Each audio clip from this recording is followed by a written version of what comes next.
din din da din din da dina di dina dina di dina din tuk dina tuna katta dak tuk dina din din da din din da tuk tuna kattin tuk din.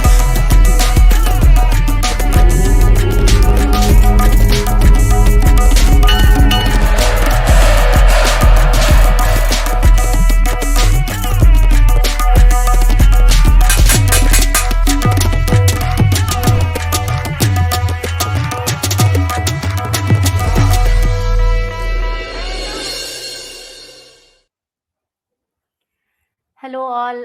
We have our next speaker for today, Jaydeep Mukherjee. Jaydeep is a director in TCS Interactive, the captive digital agency of TCS, and a proud alumnus of NID Ahmedabad. He has 2 decades of experience in the software services industry and a deep understanding of UX strategy, research, design, and evaluation.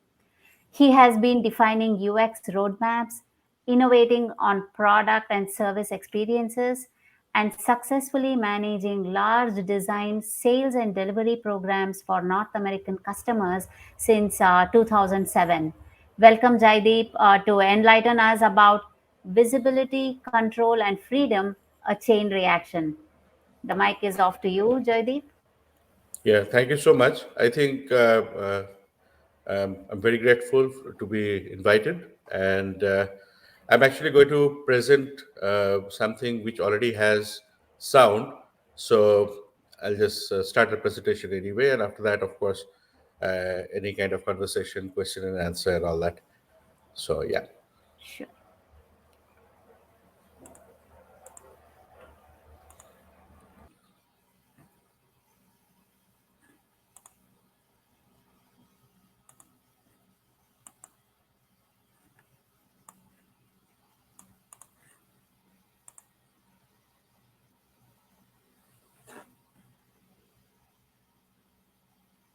Can you all see? Yes, Jaydeep. It's visible.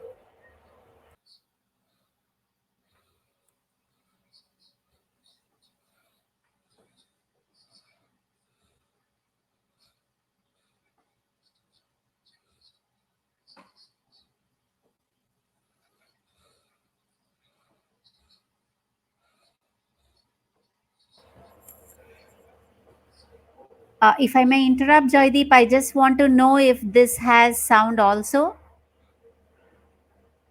Just 1 second, please.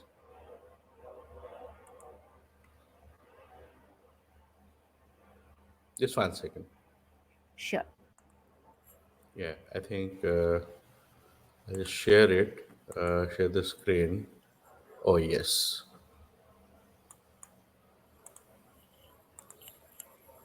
Yeah, I'll start from the beginning then. Okay, Okay. just a second.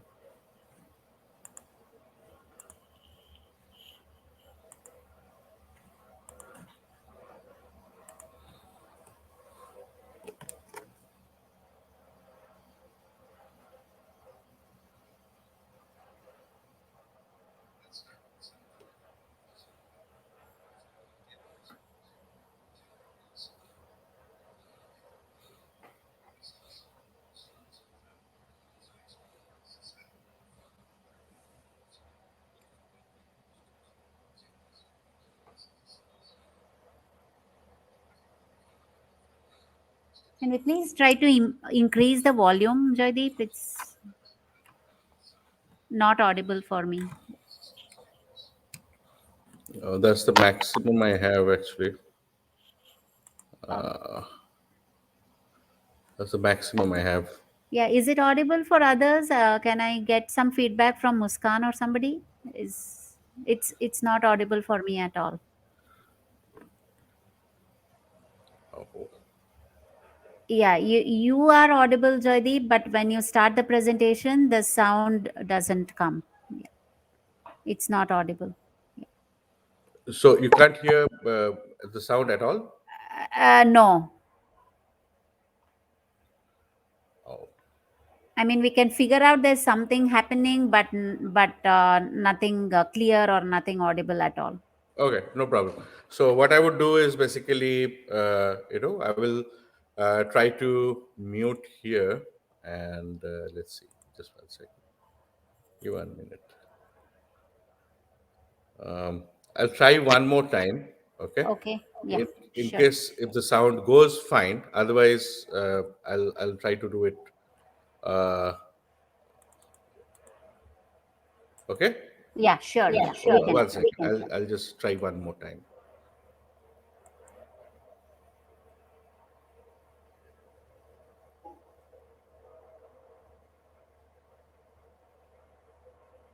Let's start with something that all of us are aware of. The following 10 principles Is the sound developed by fine? Jacob Nielsen in It is. Yeah. Thank you. in Yeah. 1990 called heuristics. These rules of thumb for user experience design are followed worldwide and considered the most frequently used usability checklist in any UX exercise. I'm particularly fond of the following two heuristics as their overarching relevance across most systems around us continue to fascinate me. When users know the current system status, they learn their prior interactions and determine the next steps. Whereas marked emergency exit, users leave the system's unwanted state to remain in control and foster a sense of freedom and confidence. We all have seen many you were here kind of indicator maps inside large confined public places like malls, airports, stadiums, etc. that show visitors where they currently are and help them understand how to go to other places. Each map in those places is the same, but you were here indicators change to correspond to our current position. These indicators are a great example of the visibility of system status within a system.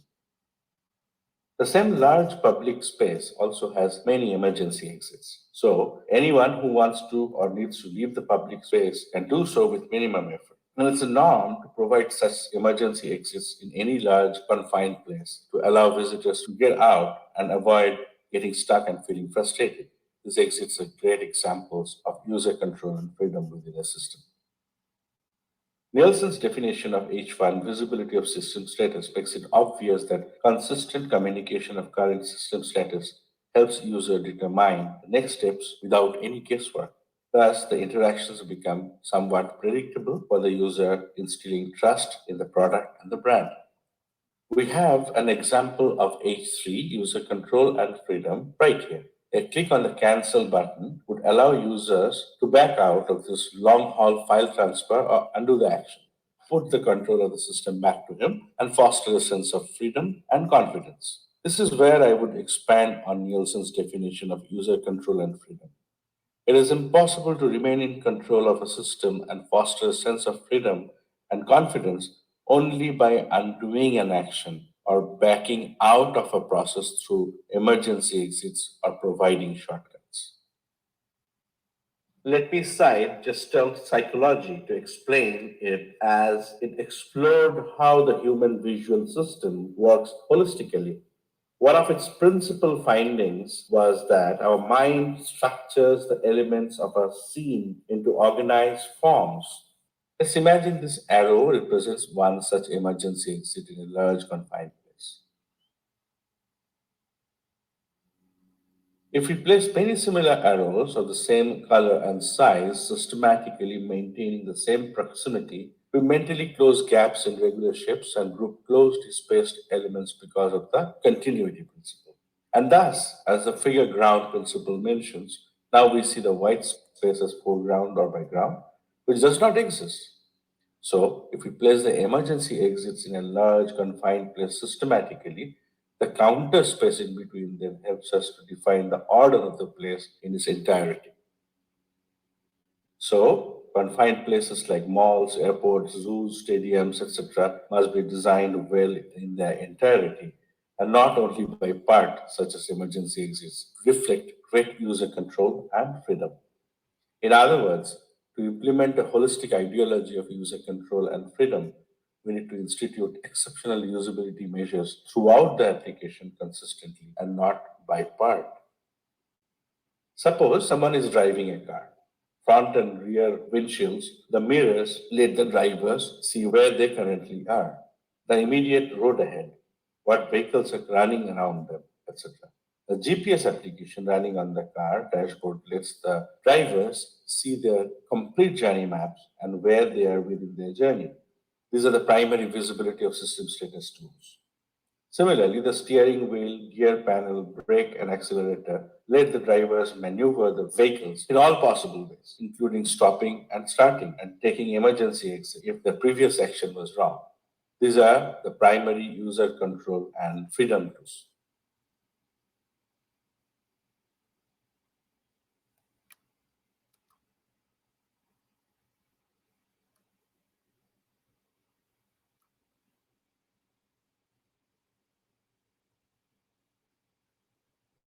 Now, in any digital property, website, app, intranet, software, tool, social network, etc., the primary concern for a user is to know where they are within the system and what is going on right now around them.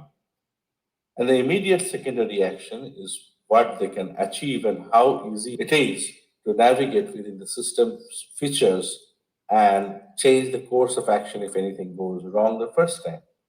In this context, great visibility without adequate user control and freedom could mean a static car or a running car that the user cannot stop or maneuver.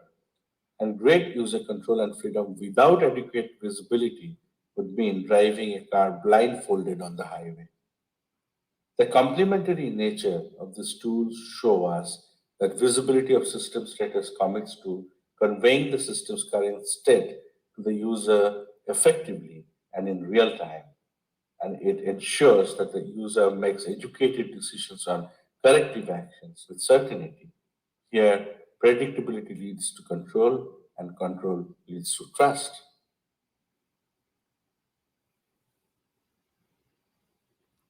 We now look at a few examples of how good visibility of system status leads to effective user control and freedom. Google Map app lets the drivers know where they are within their journey and how to drive step by step as visibility of system status. If the driver takes any wrong turn or incorrect exit on the way, the app immediately recalculates the next best instruction for the detour from there as a good measure for user control and freedom. The app neither warns the driver for making the earlier mistake nor announces that it has recalculated in a new route on the fly, ensuring that the driver is not distracted by the slightest anxiety. Designers combine gestural principles to create easy to read graphics. For example, Washington DC's Metro map presents train lines using solid colors to leverage the principle of continuity. Similarly, the principle helps riders easily perceive a grid of metro stops when they're looking for them. Amsterdam's Schiphol Airport's wayfinding system use color coding to help travelers scan information more effectively and answer basic questions about their information environment to people in a hurry. What am I looking at? What are the most important parts? How does it relate to my goals? Augmented reality is an approach to design that overlays user interfaces to suggest new affordances. Tesco's Home Plus virtual store in the Seoul subway one displays 500 of the most popular products with barcodes. The commuters scan these images to pick groceries and pay on the go using the Home Plus app on their smartphones. And the content of their cart gets delivered right to their doorstep. Usually, busy commuters scan their groceries on their way to work in the morning because items ordered before 1 p.m. are delivered home the same evening. This creates even greater speed and convenience in the shopping experience. Now, let me illustrate a scenario where wrong visibility limits the control and freedom a user is entitled to. We all are familiar with LinkedIn. Here, a job seeker is looking for a UX architect job in the Dallas Fort Worth area and checking matching search results one by one.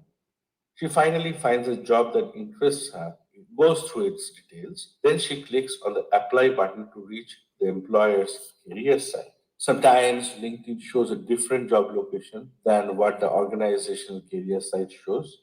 But the worst part is LinkedIn also continues to populate the job opportunities that no longer exist. This experience wastes users' time and effort and reduces their trust on LinkedIn. A chain reaction yields products that initiate different processes of the same kind in a self-sustaining sequence. In simple words, it is a series of events, each caused by the previous one. Just like a rolling snowball gathers more snow to become a larger snowball, result in avalanche finally. Positive feedback leads to a self-amplifying chain of events in a chain reaction. Not only is there a keen relationship between visibility, control, and freedom, but there is also an evident chain reaction running between these three heuristics. Here, the visibility of a system status impacts the user's control over the system, ultimately determining the level of freedom he or she would have over the system. Limited visibility of system status may further reduce the control over the system users ideally deserve. This can snowball into an overarching restriction of users' freedom while using a product or service.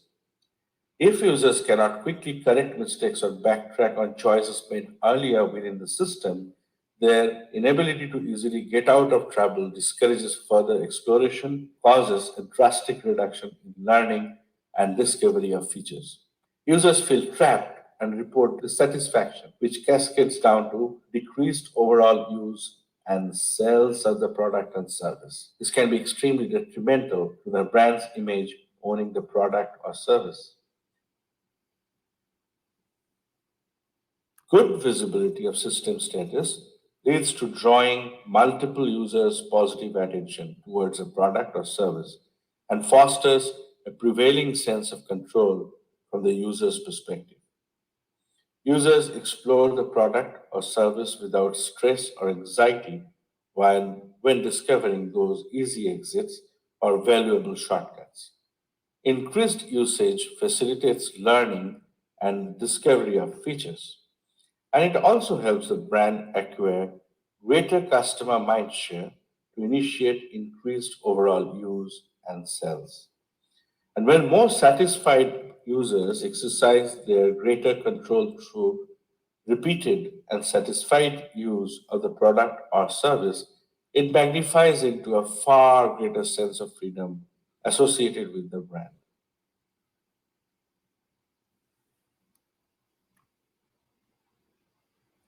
Voice user interface and artificial intelligence coupled together will give a new dimension to visibility and efficiency.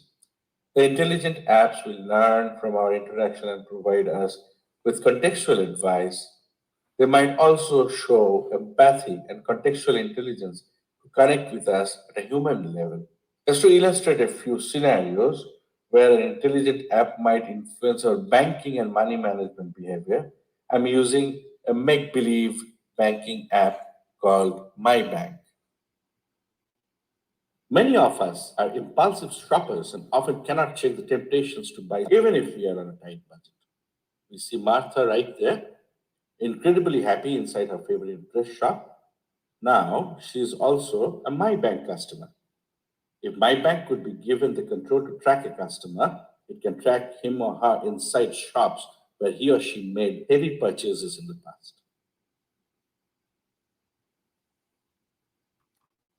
Before or at the time of transaction, it would generate messages to highlight the consumer's upcoming payments and warn that an impulsive purchase. You see here, Martha is being advised to shop within $50 to maintain a healthy balance in a checking account.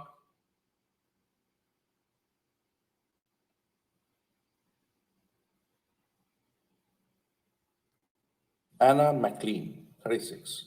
She's a baker, runs own bakery and cake shop in Plano, Texas. She has customers all over Texas and usually drives down to clients if the order is big. Anna uses My Bank Bill Pay app for various bill pay activities. Usually, she pays all her bills through a combination of checking, account, and credit cards. In some instances, she executes some payments using her savings account. Now she's driving to Austin, Texas for an important meeting and talking to her MyBank app. Hi, my bank. This is Anna, 84. Hi, Anna. What can I do for you today? Do I have any overdue bills? Okay, let me check. You have a 1-week overdue utility bill. You must also pay your My Bank credit card and mortgage payment to Quicken Loans today to avoid any late fees. I will pay all 3 bills right now. Okay, you have not set up any payment source for any of these 3 billers. So please tell me where to pay from for each payment. Could we start with your utility bill because that is past due? Okay, pay my utility bill using my bank checking account. Okay, your November 2020 utility bill of $217.31 has been paid in full using your U.S. Bank checking account, which ends with 6675. The transaction number is ABCD 123456, and the transaction record has been mailed to annabaker@gmail.com. Okay, now pay the monthly interest amount for my MyBank Easy credit card. Use my MyBank checking account. Your My Bank checking account ending with 6675 now has a $303 balance, but your credit card bill is $417. Initiating the credit card payment from there will result in a negative account balance and will trigger a $35 fine for each transaction afterwards. Should I still proceed? No, wait, is there any other way to pay this bill? You have earned 55,400 loyalty points on your credit card so far. If you choose to monetize part of that, you could pay your credit card balance with that. Really? I can do that? Go ahead and pay my credit card bill with points. Okay, your November 2020 credit card bill of $417 has been paid in full using 41,700 loyalty points. The transaction number is MNOP 456789, and the transaction record has been emailed to annabaker@gmail.com. You now have 13,700 loyalty points left. Wow, thanks. Now please pay my mortgage bill using my bank savings account. Okay, I see that money has already been withdrawn from this account 5 times this month. And because of that, a $25 fee under Regulation D would be triggered. Should I still proceed? No. Is there an alternative way to pay this bill? Okay, I see that you've been receiving a payment of $4,500 from Brady's Cake Shop on the 14th of each month for the past 6 months. Today is the 12th. Are you also expecting the same payment on the 14th of November, 2020? Yes, I am. Okay, though you should ideally pay your mortgage on the first day of each month. You still enjoy a grace period of 15 days to avoid any late fees. You should pay for your mortgage after 2 days. By then, you would have $4,500 from Brady's Cake Shop in your checking account. That is a good suggestion. But what if I forget to pay this bill? Well, do you want me to set up your mortgage bill to pay on the 14th of November as an auto debit? Yes, please. Okay, your mortgage bill payment has been set up on the 14th of November as an auto debit. Is there anything else I can do? That works. Thank you so much, my bank. I think that is all for now. In this example, we saw how the intelligent chatbot helped Anna right from user authentication to help in search and find situations, asking for clarity before committing to a task, displaying contextual awareness before deriving solution, and notification of future tasks it would take up when the user goes offline.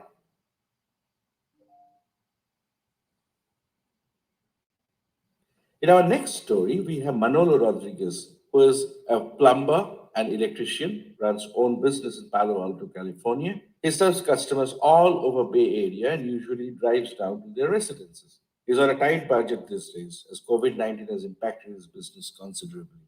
Manolo uses My Bank app for reasons similar to Anna. Now he's driving to the Saratoga County for a repair job and talking to his My Bank app. Hi, My Bank.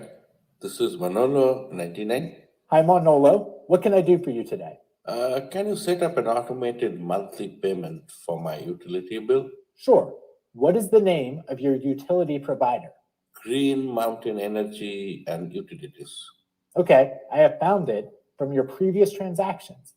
Now, which banking account should be the payment source for this automated monthly payment?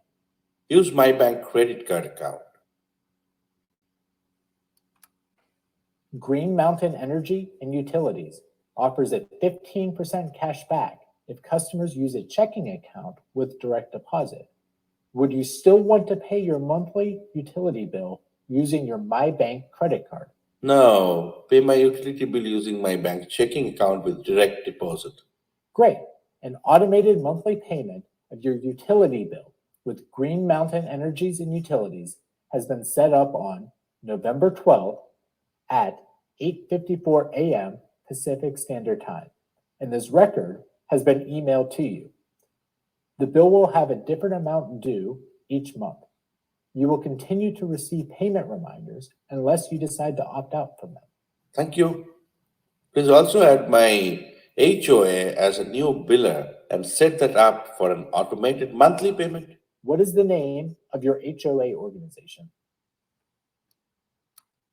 Associa. Unfortunately, I could not find Associa using my lookup, but let me check on the web. What phone number or mail ID is associated with this HOA account? My phone number associated with this account is 972-123-4567. Thank you. I have found Associa and also your membership with them. Can you please confirm the property address? It is 777 West Middlefield Road, Mountain View, California 94043. Which banking account should be the payment source for this automated monthly payment for your HOA bill? Pay my HOA bill using my bank credit card. Unfortunately, Associa accepts only checking accounts with direct deposit. Oh, then use my bank checking account with direct deposit.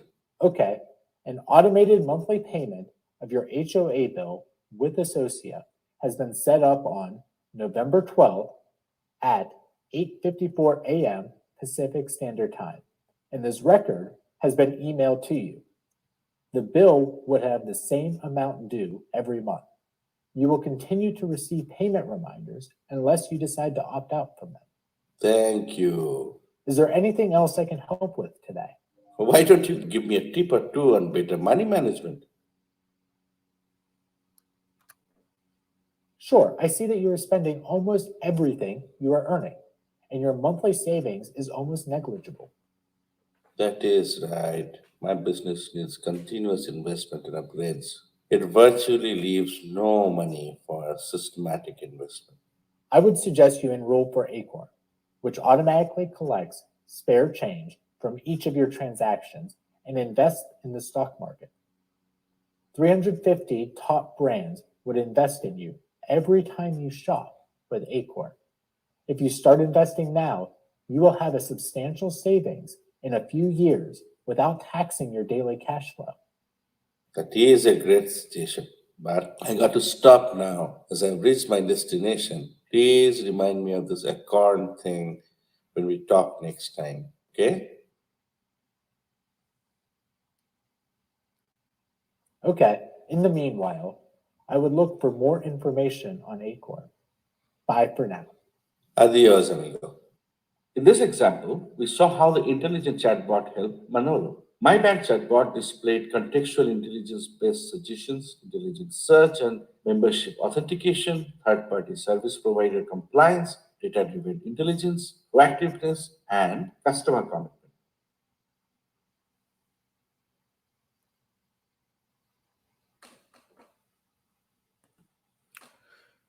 Hello, can you all hear me? Yes, Jaydeep, we can hear you. That was a good presentation. Yes. Thank you. So I'll just switch on my camera. Just give me a minute. Yeah. Yeah.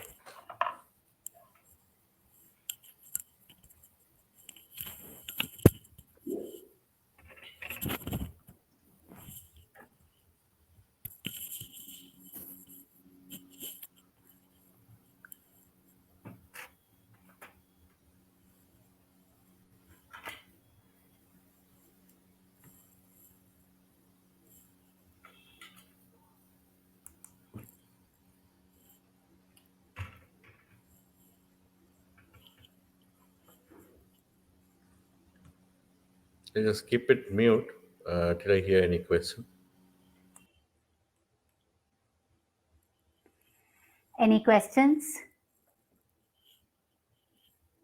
Please feel free to put your questions on the chat box.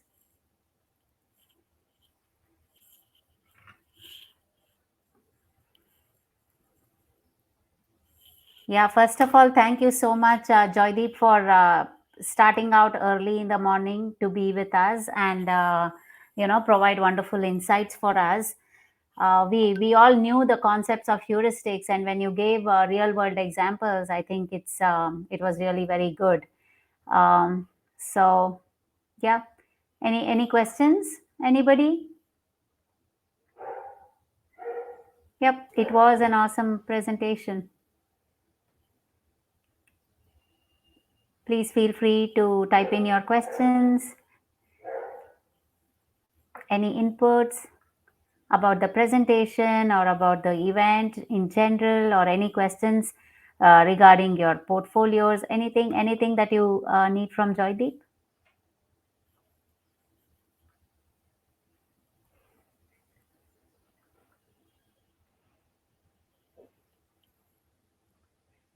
Any awe factor that anybody noticed with what is happening with the current banking scenario, everything, voice enabled? um,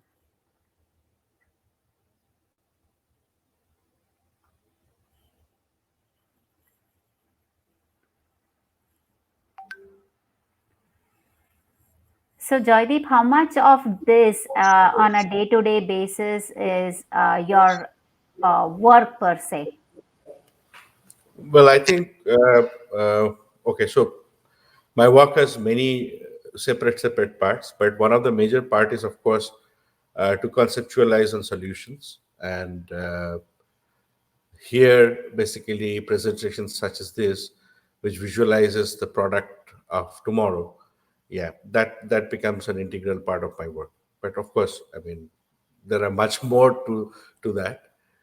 Basically, in many cases, it so happens that when you start visualizing product opportunities or service design opportunities, keeping the, the technical limitations in mind, somehow the kind of the creative freedom somehow gets restricted. So it's pretty much common practice that, okay, you start with technology and design possibilities, basically, uh, in parallel, and then somewhere you converge and then start thinking about the feasibilities. So yeah, so to answer your question, this kind of, product conceptualization and, of course, um, conveying some kind of a idea data is pretty much integral to my job. Okay. How far do you think are we from, realizing these things in real world? For example, the banking app scenario. It is like, I would say that we are very close. Okay, and only thing is, basically, the way it happens is most of the major banks which has their app enabled with uh, chatbots, right? They're in a pretty much primitive state. Mhm. So beyond certain basic, configured, almost looks like configured basic queries, you know, they cannot go any further, and straight away types back the help desk number. But the kind of research that is going on, I think within the next 5 years, chatbots will be like as fluent as real people, where and couple that with VUI, whatever we just saw, it could be like pretty much a reality that the banking app is constantly collecting information about your banking behavior, your liability, your spending pattern, your whatnot, and then literally after a point in time, they'll start giving you insightful directions, just like that. Mhm. So Mhm. yeah, I mean, maybe a few years down the line, but one thing is for certain, which we are seeing is many of the service organizations are not, I would not say that moving to VUI, but definitely adding VUI as a very important in parallel track, Mhm. because I think in India I have noticed it that Alexa and all that, right? Elderly people are finding it very, very comfortable because they don't have the kind of the burden of learning the navigation, how to navigate, and this and that. It's like skip all levels and say, "Hey, Alexa, get me the newspaper or order the milk or whatnot," right?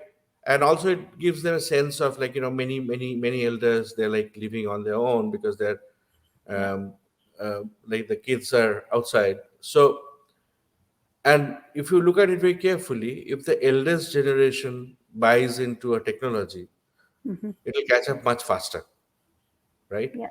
So that is also one way of looking at that, how this VUI would rather catch up pretty fast, maybe faster than we can expect.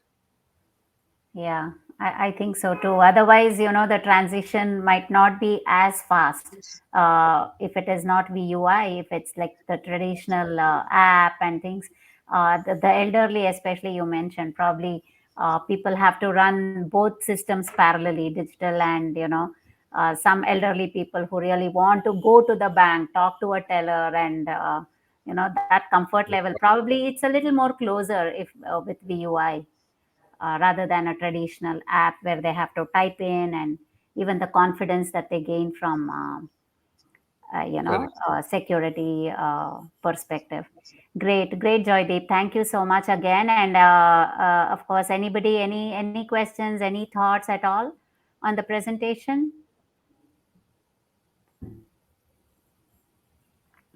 Okay, well then I think we will if you have any if you need any portfolio reviews, I think Joydeep can join the lounge for a bit in case people need any reviews from you, or personal chatting and things like that. If you can join the lounge area for a couple of minutes, that will be great. If people want to join Joydeep on the lounge area and have any conversation, that is most welcome. Otherwise, Joydeep, again, thank you so much for joining us early in the morning, and you have a great day ahead. Thank you so much. Same to you, ma'am. It's a Thank you. pleasure. Thank you. Yeah.